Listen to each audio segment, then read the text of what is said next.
الحمد للہ رب العالمین والصلاة والسلام علی سید المرسلین اما بعد فاعوذ باللہ من الشیطان الرجیم بسم اللہ الرحمن الرحیم۔ صحیح بخاری حدیث نمبر 198۔ جب رسول اللہ صلی اللہ تعالیٰ علیہ وسلم بیمار ہوئے اور آپ صلی اللہ تعالیٰ علیہ وسلم کی بیماری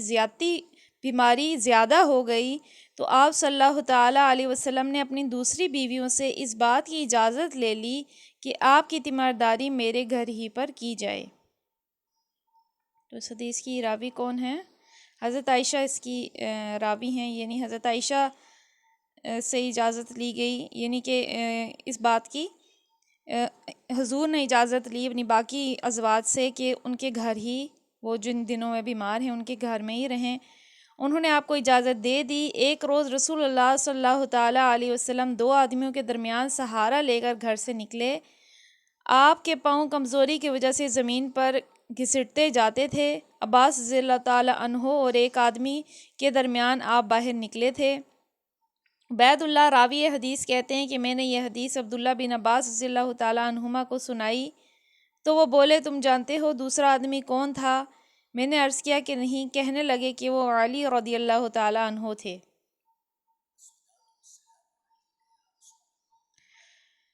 پھر عائشہ رضی اللہ تعالیٰ عنہ بیان کرتی ہیں کہ جب نبی صلی اللہ تعالیٰ علیہ وسلم اپنے گھر میں داخل ہوئے اور آپ صلی اللہ تعالیٰ علیہ وسلم کا مرض بڑھ گیا تو آپ صلی اللہ تعالیٰ علیہ وسلم نے فرمایا کہ میرے اوپر ایسی 7 مشکوں کا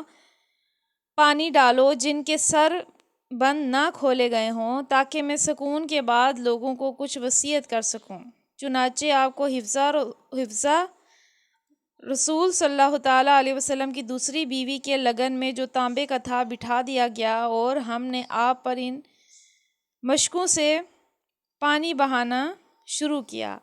جب آپ ہم کو اشارہ فرمانے لگے کہ بس اب تم نے کام پورا کر دیا تو اس کے بعد آپ لوگوں کے پاس باہر تشریف لے گئے۔ تو یہ آپ کے جو ہے آخری ایام تھے جس میں جو ہے آپ بہت زیادہ بیمار اور بہت زیادہ کمزور ہو گئے تھے، اور اس میں سب سے پہلے بتایا گیا کہ حضرت عائشہ سے جو ہے اجازت کہ آپ جو ہے حجرے میں رہنے کی آپ نے باقی ازواج سے اجازت طلب کی، کیونکہ آپ ہر ازواج کے پاس یعنی دن مقرر ہوتا تھا، باری مقرر ہوتی تھی اور باری باری آپ سب ازواج کے پاس جاتے تھے۔ ہر ازواج کے ساتھ یعنی دن رکھے ہوئے تھے، ایک دن ایک کے پاس، ایک دن دوسرے کے پاس۔ اور پھر یہ کہ آپ جب آپ کی طبیعت زیادہ خراب ہوئی تو آپ یعنی کہ چل بھی نہیں پاتے تھے۔ پھر حضرت عباس اور حضرت علی جو ہے آپ کو سہارا دے کر باہر لے کر گئے، اور اسی طرح ایک دن آپ آئے تو آپ کا تکلیف بہت زیادہ تھی، تو یعنی کہ بخار اور وہ تکلیف زیادہ تھی، تو اس میں آپ نے کیا حکم دیا کہ میرے پر پانی ڈالا جائے، تو مشکیزیں بھر بھر کے آپ پہ پانی کے ڈالا گیا۔ تو اب دیکھیے ابھی ہم باقی کے بیان میں پڑھ رہے ہیں تو اس لیے اس واقعے کا بھی یہاں ذکر ہے کہ آپ پہ پانی بہایا گیا، اور کب تک بہاتے رہے؟ جب تک کہ آپ نے ہاتھ سے روک نہیں دیا، ہاتھ سے منع نہیں کر دیا کہ اب کافی ہو گیا ہے۔ تو انبیاء کی جو تکلیف ہوتی ہے وہ عام انسانوں سے بہت زیادہ ہوتی ہے۔ اسی طرح کی حدیث ہو سکتے ہم آگے آئے بھی، وہ پڑھیں بھی، جس کا بیان کچھ یوں ہے کہ ایک صحابی بیان کرتے ہیں کہ انہوں نے ایک بار رسول اللہ صلی اللہ تعالیٰ علیہ وسلم کو بخار تھا، اور انہوں نے جو ہے اپنا ہاتھ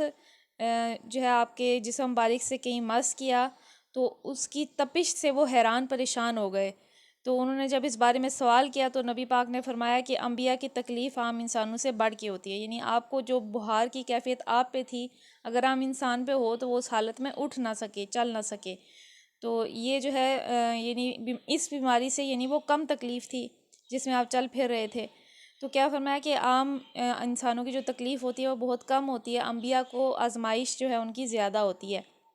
تو اس طرح کی کچھ حدیث مبارکہ تھی۔ تو جب ظاہر جب آپ کا یعنی وصال کا وقت قریب تھا تب کی تکلیف ظاہر تمام تکلیفوں سے بڑھ کے ہوئی ہوگی۔ آئیے آگے پڑھتے ہیں۔ حدیث نمبر 199۔ میرے چچا بہت زیادہ وضو کیا کرتے تھے، یا یہ کہ وضو میں بہت پانی بہاتے تھے۔ ایک دن انہوں نے عبداللہ بن زید رضی اللہ تعالیٰ عنہ سے کہا کہ مجھے بتلائیے رسول اللہ صلی اللہ تعالیٰ علیہ وسلم کس طرح وضو کیا کرتے تھے۔ انہوں نے پانی کا ایک تشت منگوایا، اس کو پہلے اپنے ہاتھوں پر جھکایا، پھر دونوں ہاتھ 3 بار دھوئے، پھر اپنا ہاتھ تشت میں ڈال کر پانی لیا اور ایک چلو سے کلی کی اور 3 مرتبہ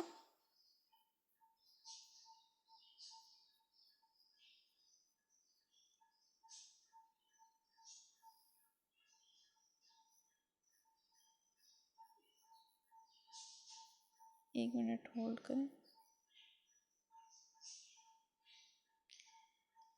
اور 3 مرتبہ ناک صاف کی، پھر اپنے دونوں ہاتھوں سے ایک چلو پانی لیا اور 3 مرتبہ اپنا چہرہ دھویا، پھر کونیوں تک اپنے دونوں ہاتھ 2 بار دھوئے، پھر ہاتھ میں پانی لے کر اپنے سر کا مسح کیا تو پہلے اپنے ہاتھ پیچھے لے گئے، پھر آگے کی طرف لائے، پھر اپنے دونوں پاؤں دھوئے اور فرمایا کہ میں نے رسول اللہ صلی اللہ تعالیٰ علیہ وسلم کو اسی طرح وضو کرتے دیکھا ہے۔ تو اب جو ہے صحابی رسول پانی زیادہ استعمال کرتے تھے، اسراف کرتے تھے، تو پھر انہوں نے جو ہے صحیح طریقہ جو ہے حضرت عبداللہ بن زید سے پوچھا تو انہوں نے جو ہے صرف ایک پانی کی تشت سے ان کو وضو کر کے بتایا۔ صحیح بخاری حدیث نمبر 200۔ رسول اللہ صلی اللہ تعالیٰ علیہ وسلم نے پانی کا ایک برتن طلب فرمایا تو آپ صلی اللہ تعالیٰ علیہ وسلم کے لیے ایک چوڑے منہ کا پیالہ لایا گیا جس میں تھوڑا پانی تھا۔ آپ صلی اللہ تعالیٰ علیہ وسلم نے اپنی انگلیاں اس میں ڈال دی۔ انس کہتے ہیں کہ میں پانی کی طرف دیکھنے لگا، پانی آپ صلی اللہ تعالیٰ علیہ وسلم کی انگلیوں کے درمیان سے پھوٹ رہا تھا۔ انس رضی اللہ تعالیٰ عنہ کہتے ہیں کہ اس ایک پیالے پانی سے جن لوگوں نے وضو کیا تھا وہ 70 یا 80 تک تھے۔ تو اب جو ہے یہ حضرت انس سے جو ہے حدیث بیان ہے کہ ایک چھوٹا سا پیالہ تھا جو آپ کو دیا گیا تھا وضو کے لیے، اور اس میں تھوڑا سا ہی پانی تھا، تو انہوں نے خود اپنی آنکھوں سے دیکھا کہ حضور کی انگلیوں مبارک سے پانی کے چشمے جاری ہیں، اور ایک پیالے سے 70 صحابہ یا 80 صحابہ نے وضو کیا۔ تو ایسے ہی حدیث ہم پہلے بھی پڑھ چکے تھے، تب بھی ہم نے یہی سنا تھا کہ ظاہرہ وہ ایسا معجزہ تھا کہ کھلی آنکھوں سے بہت سارے صحابہ نے اپنی آنکھوں سے دیکھا تھا، یعنی اگر کسی ایک کو غلط فہمی ہوئی ہو تو دوسرا درست کرتا۔ تو ابھی پہلے بھی ہم نے یہی حدیث پڑھی تھی، آج بھی ہم نے یہی پڑھی کہ کیا دیکھا گیا کہ آپ کی انگلیوں مبارک سے پانی جاری ہے اور ایک پیالے سے، محض ایک پیالے سے 70 یا 80 صحابہ نے وضو کیا، تو یہ بھی آپ کے عظیم معجزات میں سے تھا۔ آئیے ہم اپنی تفسیر کو کنٹینیو کرتے ہیں۔ اعوذ باللہ من الشیطان الرجیم، بسم اللہ الرحمن الرحیم۔ وَلَا تَأْكُلُوا أَمْوَالَكُمْ بَيْنَكُمْ بِالْبَاطِلِ وَتُدْلُوا بِهَا إِلَى حُكَّامِ لِتَأْكُلُوا فَرِيقًا مِّنْ أَمْوَالِ النَّاسِ بِالْإِثْمِ وَأَنْتُمْ تَعْلَمُونَ۔ وَلَا تَأْكُلُوا اور نہ کھاؤ، اموالکم اپنے مال، بینکم آپس میں، بالباطل نہ حق، وَتُدْلُوا اور نہ پہنچاؤ، بہا اس سے، الی الحکام حاکموں تک، لتأکلوا تاکہ تم کھاؤ، فریقاً کوئی حصہ، من اموال الناس لوگوں کے مالوں میں سے، بالاسم گناہ سے، وانتم تعلمون اور تم جانتے ہو۔ اور تم لوگ نہ تو آپس میں ایک دوسرے کا مال ناروا طریقے سے کھاؤ، نہ حاکموں کے آگے ان کو اس غرض کے لیے پیش کرو کہ تمہیں دوسروں کے مال کا کوئی حصہ قصداً ظالمانہ طریقے سے کھانے کا موقع مل جائے۔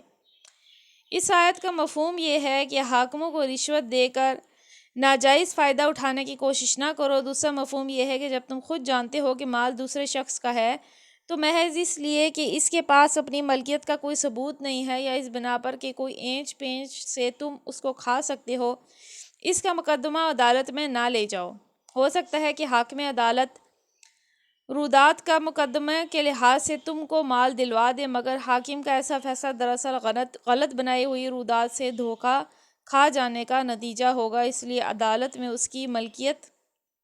کا حق حاصل کر لینے کے باوجود حقیقت میں تم اس کے جائز مالک نہ بن جاؤ گے۔ تو اب ہوتا ہے نا کہ جیسے لوگ پیپرز میں اور اس میں ہر چیز میں جو ہے کمپلیٹلی درست ہوتے ہیں، لیکن ایکچوئل میں وہ زمین یا وہ چیز کوئی بھی چیز ہے وہ ان کی ہوتی نہیں ہے، یعنی پیپرز میں تو وہ بنا لیتے ہیں جعلی طریقے سے یا کسی بھی طریقے سے، لیکن ایکچوئل میں ان کی نہیں ہوتی۔ تو اب اس چیز کا یہاں بتایا جا رہا ہے کہ تم اپنے مال پیش کرتے ہو حاکموں کے آگے اس غرض سے کہ تمہیں دوسرے کا حصہ جو ہے ظالمانہ طور پر مل جائے۔ اب دیکھیے ایک بندے نے خریدی ہے، وہ اس کی زمین ہے، دوسرا جو ہے جس پیپر ورک اپنا کمپلیٹ کر کے وہ اس پہ مقدمہ کر کے وہ زمین ہڑپ کر لے، تو اصل میں تو وہ اس کی نہیں ہوگی، وہ تو غلط بیانی کی وجہ سے اس کو ملی ہے۔ اس لیے عدالت میں اس کی ملکیت کا حق حاصل کر لینے کے باوجود حقیقت میں تم اس کے جائز مالک نہ بن جاؤ گے، عند اللہ وہ تمہارے لیے حرام ہی رہے گا۔ حدیث میں آتا ہے کہ نبی صلی اللہ تعالیٰ علیہ وسلم نے فرمایا، یعنی میں بہرحال ایک انسان ہی تو ہوں، ہو سکتا ہے کہ تم ایک مقدمہ میرے پاس لاؤ اور تم میں سے ایک فریق دوسرے کی بنسبت زیادہ چرب زبان ہو اور اس کے دلائل سن کر میں اس کے حق میں فیصلہ کر دوں، مگر یہ سمجھ لو کہ اگر اس طرح اپنے کسی بھائی کے حق میں سے کوئی چیز تم نے فیصلے کے ذریعے سے حاصل کی تو دراصل تم دوزخ کا ایک ٹکڑا حاصل کرو گے۔ تو اب جو ہے نبی پاک کے پاس بھی لوگ اپنے جھگڑے، اپنے مسائل لے کر، اپنے مقدمے لے کر آتے تھے، جس میں مثال کے طور پہ کسی نہ کسی کی زمین ناحق لے لی، کوئی باغ لے لیا، کوئی جانور مال مویشی لے لیا، کوئی بھی ایسی چیز آپ کے پاس لے کر آتے تھے مقدمے، تو آپ نے کیا فرمایا کہ بہرحال میں بھی تو انسان ہی ہوں، میں تو یہی دیکھوں گا کہ دونوں طرف کے بیان سنوں گا، حقائق کو دیکھوں گا اور اس بنا پر میں فیصلہ دوں گا۔ لیکن یہ فرمایا کہ ہو سکتا ہے ایک گروہ زیادہ چرب زبان ہو، انہیں بولنے میں جو ہوتے ہیں نا تیز لوگ کہیں، تو ہو سکتا ہے ایک گروہ بولنے میں ہو، چرب زبان ہو، تو میں یہ سمجھوں کہ یہ درست بول رہا ہے، اس کے دلائل سارے صحیح ہیں، حالانکہ وہ دھوکہ دے رہا ہو اور میں مقدمہ اس کے حق میں کر دوں، انہیں غلطی ہو جائے۔ تو اس لیے فرمایا کہ تم دنیا میں تو ہو سکتا ہے حاصل کر لو، لیکن اصل میں یاد رکھنا، اگر تمہارا واقعی ایمان ہے کہ تم نے کچھ مال نہیں حاصل کیا ہوگا بلکہ تم نے جہنم کا ٹکڑا حاصل کیا ہوگا، یعنی کسی کا ناحق مال کھانا ایسے ہے، بھلے ایک بالش زمین بھی آپ نے کسی کی ناحق لی ہے تو وہ ایسی ہے کہ آپ نے جہنم کا ٹکڑا اپنے لیے حاصل کیا ہے جس میں آپ کو داخل ہونا پڑے گا۔ تو اس لیے ناحق مال کھانے سے دوسروں کا بچنا چاہیے۔ سورہ بقرہ آیت نمبر 189۔ يسألونك عن الأهلة قل هي مواقيت للناس والحج وليس البر بأن تأتوا البيوت من ظهورها ولكن البر من اتقى وأتوا البيوت من أبوابها واتقوا الله لعلكم تفلحون۔ یسألونک، وہ آپ سے پوچھتے ہیں، عن الاہلہ، نئے چاند کے متعلق، کل آپ کہہ دیں، ہی یہ مواقیت پیمانہ اوقات ہے، للناس ہی لوگوں کے لیے، والحج اور حج کے لیے، ولیسا اور نہیں، البر نیکی، بأن یہ کہ تأتوا تم او البیوت گھروں میں، من ظہورہا ان کی پشت سے، ولیکن اور لیکن، البر نیکی، من اتقى جو پرہیزگاری کرے گا، وَأُوتُوا اور تم البیوت گھر میں، من ابوابها ان کے دروازوں سے، واتقوا اور تم ڈرو اللہ سے، لعلکم تفلحون تاکہ تم کامیابی حاصل کر لو۔ لوگ تم سے چاند کی گھٹتی بڑھتی صورتوں کے متعلق پوچھتے ہیں، کہو یہ لوگوں کے لیے تاریخوں کی تعیین ہے اور حج کی علامتیں ہیں، نیز ان سے کہو یہ کوئی نیکی کا کام نہیں کہ تم اپنے گھروں میں پیچھے کی طرف سے داخل ہوتے ہو، نیکی تو اصل میں یہ ہے کہ آدمی اللہ کی ناراضی سے بچے، لہٰذا تم اپنے گھروں میں دروازے ہی سے آیا کرو، البتہ اللہ سے ڈرتے رہو، شاید کہ تمہیں فلاح نصیب ہو جائے۔ دیکھیے چاند کے متعلق بھی اللہ تعالیٰ نے چاند میں بھی قدرت اپنی رکھی ہے، چاند کے ذریعے سے ہم جو تاریخیں، اسلامی تاریخیں ہیں، اسلامی جو کیلنڈر ہے، جو قمری سال ہے اس کا حساب لگاتے ہیں۔ تو اب کیا فرمایا، یہ اس لیے ہے کہ لوگوں کے لیے تاریخوں کی تعیین ہو جو حج کی علامتیں، جیسے الحمدللہ اب کل جو ہے ذی الحجہ کا چاند جو ہے دیکھا گیا ہے سعودی عرب میں، تو اس سے معلوم ہوا ہے کہ اس سال جو ہے جو حج ہے وہ جمعے کو ہوگا، یعنی جمعے کے روز ہی حج ہوگا، حج اکبر ہوگا۔ تو اب یہ کیا ہے، یہ چاند کے ذریعے سے پتہ لگا ہے، پہلے سے تو کسی کو نہیں معلوم تھا، تو یعنی حج کی علامتیں اس سے پتہ لگتی ہیں۔ اس کے علاوہ جو ہم سارا سال کا جو بھی معاملات ہوتے ہیں، محرم ہو گیا، رمضان ہو گیا، ہر مہینے کا حساب جو ہے چاند سے لگایا جاتا ہے۔ اور پھر ایک عمل کے بارے میں بتایا جا رہا ہے جو کہ صحابہ میں تھا کہ وہ جب گھروں سے جاتے تھے تو واپس جو ہے ان کے پچھلے دروازے سے آتے تھے، تو اس حوالے سے بتایا جائے گا کیا واقعہ تھا۔ سب سے پہلے چاند کے حوالے سے سنتے ہیں۔ چاند کا گھٹنا بڑھنا ایک ایسا منظر ہے جس نے ہر زمانے میں انسان کی توجہ کو اپنی طرف کھینچا ہے۔ اس کے متعلق طرح طرح کے اوہام اور تخیلات اور رسوم دنیا کے قوموں میں رائج رہے ہیں اور اب تک رائج ہیں۔ اہل عرب بھی اس قسم کے اوہام موجود تھے۔ چاند سے اچھے یا برے شگون لینا، بعض تاریخوں کو سعد اور بعض کو نحس سمجھنا، کسی تاریخ کو سفر کے لیے اور کسی کو ابتدائی کار کے لیے، کسی کو شادی بیاہ کے لیے منحوس یا مسعود خیال کرنا، اور یہ سمجھنا کہ چاند کے طلوع و غروب اور اس کی کمی بیشی یا اس کی حرکت اور اس کے گہن کا انسانی زندگیوں پر کوئی اثر موجود ہے۔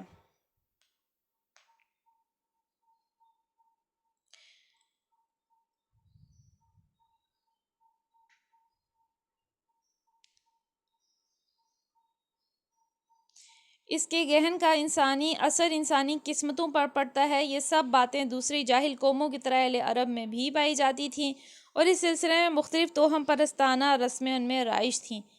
تو اب کیا ہے کہ عرب میں آج بھی دیکھیے کہ سورج سے اور کہیں چاند سے کہیں ایسی چیزوں سے جو ہے لوگ شگون لیتے ہیں، اچھے یا برے، یعنی گمان لینا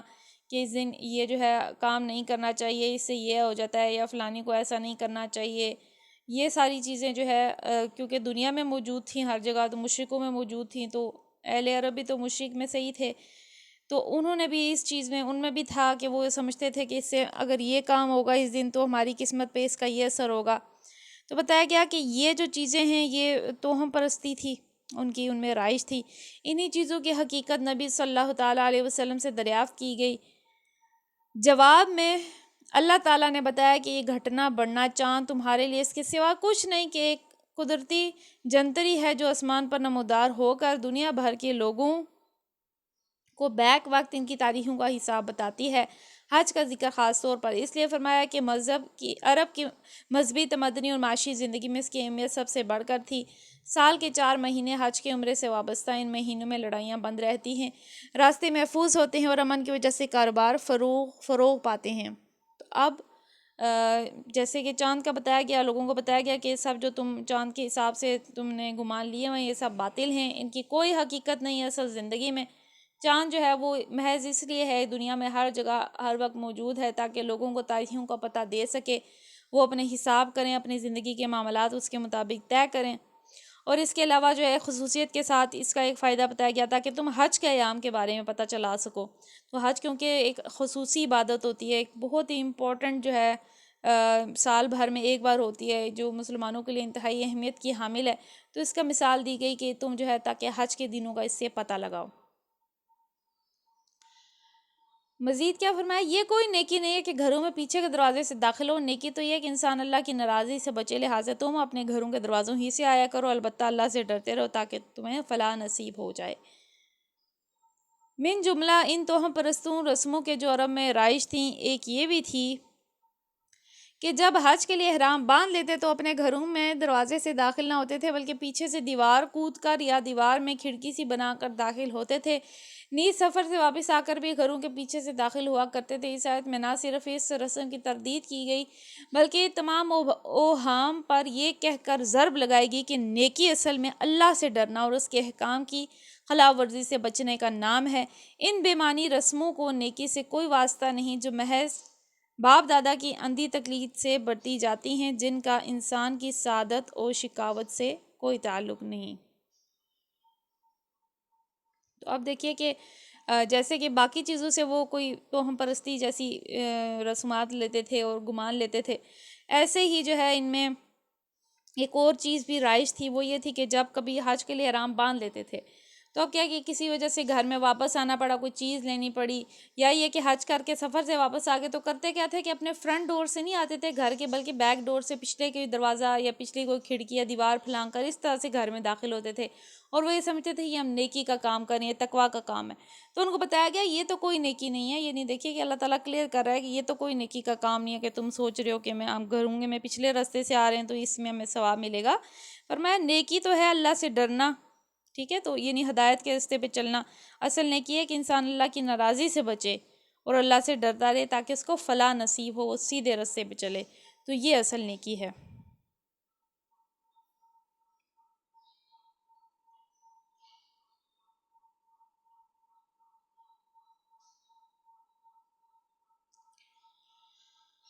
اگلی آیت پڑھ لیتے ہیں، آیت نمبر 190۔ وَقَاتِلُوا فِي سَبِيلِ اللَّهِ الَّذِينَ يُقَاتِلُونَكُمْ وَلَا تَعْتَدُوا إِنَّ اللَّهَ لَا يُحِبُّ الْمُعْتَدِينَ۔ وَقَاتِلُوا اور تم لڑو فی سبیل اللہ رستے میں اللہ کے، الذین وہ کہ جو یقاتلونکم تم سے لڑتے ہیں، ولا تعتدوا اور زیادتی نہ کرو، ان اللہ بے شک اللہ لا یحب نہیں پسند کرتا المعتدین زیادتی کرنے والوں کو۔ اور تم اللہ کی راہ میں ان لوگوں سے لڑو جو تم سے لڑتے ہیں، مگر زیادتی نہ کرو کہ اللہ زیادتی کرنے والوں کو پسند نہیں کرتا۔ تو اب جہاد کے حکام میں سے یہ پہلی آیت ہے۔ دیکھیے اس سے پہلے ہم نے ابھی تک اس حوالے سے کوئی آیت نہیں پڑھی، کوئی واضح حکم نہیں پڑھا۔ کیا فرمایا کہ ان سے لڑو جو تم سے لڑتے ہیں۔ فرسٹ اجازت یہ ملی تھی کہ پہل نہ کی جائے حملے میں، بلکہ جو تم سے لڑیں تم ان سے لڑو، یہ پہلی اجازت تھی۔ یعنی جو لوگ خدا کے کام میں تمہارا راستہ روکتے ہیں، اس بنا پر تمہارے دشمن بن گئے ہیں کہ تم خدا کی ہدایت کے مطابق نظام زندگی کی اصلاح کرنا چاہتے ہو اور اصلاحی کام کی مزاحمت میں جبر و ظلم کی طاقتیں استعمال کر رہے ہیں، ان سے جنگ کرو۔ اس سے پہلے جب تک مسلمان کمزور اور منتشر تھے، ان کو صرف تبلیغ کا حکم تھا، مخالفین کے ظلم و ستم پر صبر کرنے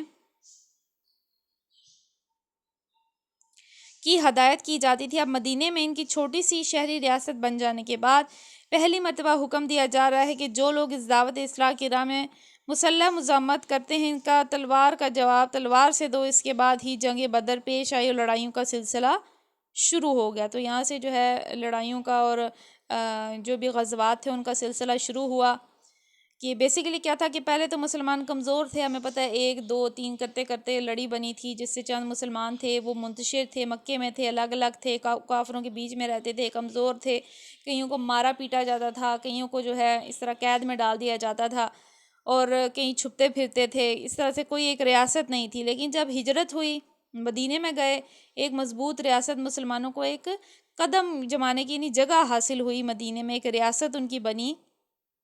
تو اب کیا ہے، لوگ سارے ان کے دشمن بن گئے تھے، سارے مل کے اکٹھے ہو گئے تھے سب مشرکین، اور ان کو جو ہے دین کے کام سے روکتے تھے کہ دین کی تبلیغ کر سکیں۔ تو اس حوالے سے پھر سب سے پہلا حکم کیا دیا گیا کہ اگر وہ تمہارے خلاف مسلح ہو جائیں، یعنی لیس ہتھیاروں سے لیس، مسلح کہتے ہیں ہتھیاروں سے لیس ہو جائیں اور لڑنے کے لیے یعنی آ جائیں، تو تم بھی اس کا جواب اسی سے دو، یعنی تلوار کا جواب تلوار ہی سے دو۔ اور اس کے بعد جو ہے پھر جنگ بدر پیش آئی، ہمیں پتہ ہے کہ اس میں بھی وہ لوگ لڑائی کی نیت سے آئے تھے، مسلمانوں سے لڑنے کی نیت سے، تو مسلمانوں نے باوجود اس کے کہ ان کے پاس مال و دولت کی کمی تھی، زر کی کمی تھی، اسلحے کی کمی تھی، لیکن انہوں نے اللہ تعالیٰ کے راستے میں وہ مارکا لڑا۔ اور میں اللہ پسند نہیں کرتا زیادتی کرنے والوں کو، یعنی تمہاری جنگ نہ تو مادی اغراض کے لیے ہو، نہ ان لوگوں پر ہاتھ اٹھاؤ جو دین حق کی راہ میں مزاحمت نہیں کرتے، اور نہ لڑائی میں جاہلیت کے طریقے استعمال کرو۔ اب یہاں کلیئر کر دیا گیا ہے کہ تمہاری جنگ کسی بھی اکانومی کے غرض کے لیے، مادی یعنی دنیاوی مال لینا یا مال لینا یا جگہ لینا یا جو ہے کوئی بھی دنیاوی فائدہ منصب لینا، اس کے لیے نہیں ہونی چاہیے۔ دیکھیں کہ مقصد کیا تھا، مقصد یہ تھا کہ دین کی تبلیغ سے روکا جا رہا تھا، دین کی تبلیغ کے راستے میں مسلح مزاحمت ہو رہی تھی، تو اس کا جواب اسی سے دیا گیا۔ اب اس میں کوئی بھی دنیاوی غرض شامل نہیں تھی، جیسے ہوتا ہے نا کہ دنیا کی جو قومیں کرتی ہیں وہ تو کرتی ہیں، اب جیسے امریکہ نے جتنی جنگیں کی ہیں یا جتنے بھی پچھلی قومیں جنگیں کرتی رہی ہیں، وہ صرف لالچ میں ہوتی تھی، دنیاوی لالچ، یا تو جگہ مل جائے، مال مل جائے، منصب مل جائے، بادشاہت مل جائے، اس نیت سے کرتے تھے لوگ جنگ۔ لیکن یہ اسلام کا طریقہ نہیں ہے۔ اسلام میں اگر جنگ ہوتی ہے تو صرف اور صرف کسی دینی وجوہات کی بنا پر، اگر آپ کو دین کی تبلیغ سے روکا جا رہا ہے یا کوئی ایسا فتنہ ہے، مثال کے طور پہ جب فتنہ اٹھ گیا تھا کہ کئی سارے جو ہے مسلمان کذاب اٹھ گیا تھا جس نے کہا میں بھی نبی ہوں، اس طرح سے کئی سارے جھوٹے نبی اٹھ گئے تھے، تو اس کے خلاف جو ہے جہاد کیا گیا، یا کہ یہ کہ لوگوں نے فرضوں کا انکار کیا، مثال کے طور پہ منکرین زکوٰۃ پیدا ہو گئے جنہوں نے کہا کہ زکوٰۃ کو انہوں نے اس کی فرضیت سے انکار کیا، تو ان کے خلاف جنگ یا جہاد کی گئی۔ تو دیکھیے کہ جو بھی وجوہات تھی وہ دینی وجوہات تھی، دین کو پھیلانا مقصد تھا۔ مسلمان کی جنگ کبھی بھی کسی دنیاوی پرپس کے لیے نہیں ہوتی۔ اور پھر اس میں کلیئر کیا گیا کہ جو لوگ تمہیں روکتے نہیں ہیں دین پھیلانے سے، تو تم ان کے جو دین حق کی راہ میں تمہارے لیے کوئی مزاحمت کریٹ نہیں کرتے، ان سے جو ہے لڑائی مت کرو، جیسے جاہلیت میں ہوتی تھی ویسی لڑائی مت کرو، عورتوں اور بچوں اور بوڑھوں اور زخمیوں پر دست درازی کرنا، دشمن کے مقتولوں کا مسئلہ کرنا، مسئلہ کہتے ہیں یعنی کہ جسم بگاڑ دینا، جیسے ہوتا ہے نا کسی کو مار بھی دیا اب اس کا جسم بھی بگاڑ دیا، اس کے ناک کان کاٹ دیے، اس کو وہ زخمی کر دیا، اس کو مسئلہ کرنا کہتے ہیں۔ اس سب سے یعنی ان سب چیزوں سے منع کیا گیا۔ کھیتوں اور مویشیوں کو خواہ مخواہ برباد کرنا، تمام دوسرے وحشیانہ اور ظالمانہ افعال حد سے گزرنے کی تعریف میں آتے ہیں، اور حدیث میں ان سب کی ممانعت وارد ہے۔ آیت کا منشا یہ ہے کہ قوت کا استعمال وہیں کیا جائے جہاں وہ ناگزیر ہو، اور اس حد تک کیا جائے جتنی اس کی ضرورت ہو، یعنی جب بالکل ہی آپ کو طریقہ بچا ہی نہیں ہے کہ آپ طاقت کے علاوہ کسی چیز سے جواب دیں۔ مثال کے طور پہ آپ کے اپنے ملک پہ حملہ ہو گیا ہے، یا یہ کہ کوئی ایسا جگہ ہے کہ جہاں پہ آپ کی کمیونٹی کو نقصان پہنچایا گیا ہے، یا دین کا یعنی کوئی بھی ایسا مقصد ہے جس میں دین شامل ہو، کوئی دنیاوی غرض نہ ہو، آپ کی حق کے لیے آپ لڑے ہوں، تو اس میں کن کن چیزوں کا خیال رکھتے ہوئے لڑنا ہے؟ عورتوں بچوں بوڑھوں اور زخمیوں پر جو ہے آپ نے دست درازی نہیں کرنی، اور پھر کیا ہے مسئلہ نہیں کرنا، کھیتیوں کو مویشیوں کو بلا وجہ ہوتا ہے نا لوگ آگ لگا دیتے ہیں، ان کو بلا وجہ برباد کر دیتے ہیں، ان کاموں سے بچنا ہے۔ اور اس کے علاوہ تمام جتنے وحشیانہ جو افعال تھے جو دور جہالت میں ہوتے تھے، کہ عورتوں کا زنا کر دیا، مردوں کو جو ہے اس طرح سے مسئلہ کر دیا مار کے، یعنی تمام جاہلیت کے کام جو ہوتے تھے، اور بلا وجہ مالوں کو مویشیوں کو آگ لگا دی، ان تمام چیزوں سے منع کیا گیا، اور بتایا گیا قوت صرف وہیں استعمال کرو جب کہ وہ ناگزیر ہو جائے، آپ کو یہ راستہ نہیں بچا کہ آپ اس کا جواب اینٹ کا جواب پتھر سے ہی دیں، وہاں پہ آپ استعمال کریں۔ تو یہ اس آیت میں فرسٹ پرمیشن تھی جو کہ مسلمانوں کو دی گئی تھی۔ اللہ پاک سے دعا کرتے ہیں آج کے ہم نے احادیث مبارکہ میں جو تفسیر میں سنا ہے، اللہ پاک اس سے ہمیں علم و حکمت عطا فرمائے، ہمارے علم و عمل میں اضافہ فرمائے، اور ہمیں سیدھے راستے کی ہدایت عطا فرمائے۔ آمین بجاہ النبی الامین صلی اللہ تعالی علیہ وآلہ وسلم۔ الصلاۃ والسلام علیک یا رسول اللہ، الصلاۃ والسلام علیک یا حبیب اللہ، سبحانک اللہم وبحمدک لا الہ الا انت استغفرک واتوب الیک۔ بسم اللہ الرحمن الرحیم، وصلی اللہ علی محمد، الصلاۃ والسلام علیک یا نبی اللہ وعلی آلک واصحابک یا نور اللہ، صلی اللہ تعالی علیہ وآلہ وسلم۔ السلام علیکم ورحمۃ اللہ وبرکاتہ۔